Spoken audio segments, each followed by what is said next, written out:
Well, it all started when I got the first 2 Phase 1 SBIR grants awarded, and then I really had to say, oh my gosh, what do we do now? Where do I set up shop? And I'd heard about the SmartZone. It was still pretty early on for them, and went from there. And what's been really an enabler for us is, so we deal with some heavy stuff sometimes, whether we're receiving a new machine or just a box of steel bars to test on. You can't just pick them up.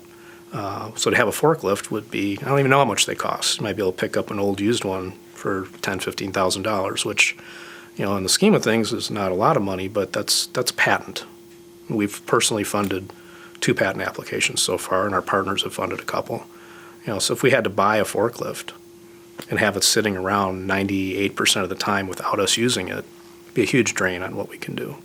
So that's one example of what the SmartZone in that facility provides.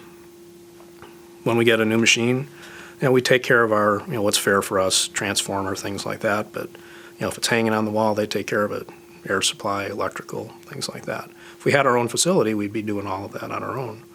And it's when we're starting out and don't have a product and doing the R&D, there's not a whole lot of, if I had to throw money at those things, we couldn't be doing what we're doing. Simple as that. Definitely a cost savings. If we had our own facility, our rent would be higher. We'd be paying utilities on top of that. And on one hand, somebody could say, well, you've got an unfair advantage. And frankly, yeah, we do, in a sense.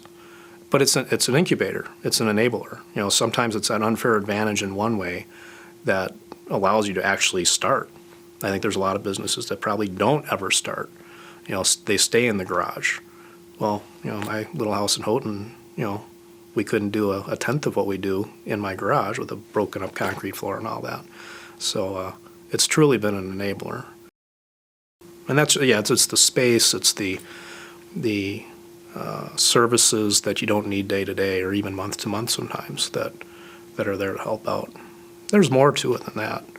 They have the occasional seminars and things like that where, if I wanted to get that information, one, it would cost a lot more for a registration than it does here, but I'd have to travel somewhere. And traveling, period, costs money. Sometimes, more importantly, costs time. Traveling from here is, as we all know, is even more challenging and even more time-consuming. So, bringing those things here has been beneficial. In fact, probably the introduction to our intellectual property firm that we use now down in Southfield, Michigan, through a program they set up. They covered my first half hour with Bill Abbott when he came up, and he was coming up quarterly. And something I researched a bit, so I enough so I could talk the language and understand and communicate.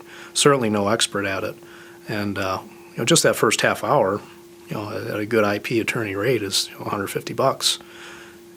So I met him, and then we got into our first project, and we've had 2 U.S. patents filed, and they've both been filed in Europe as well. And it's not cheap, but it's part of what we do, and have to invest in that. But that introduction is really the most important.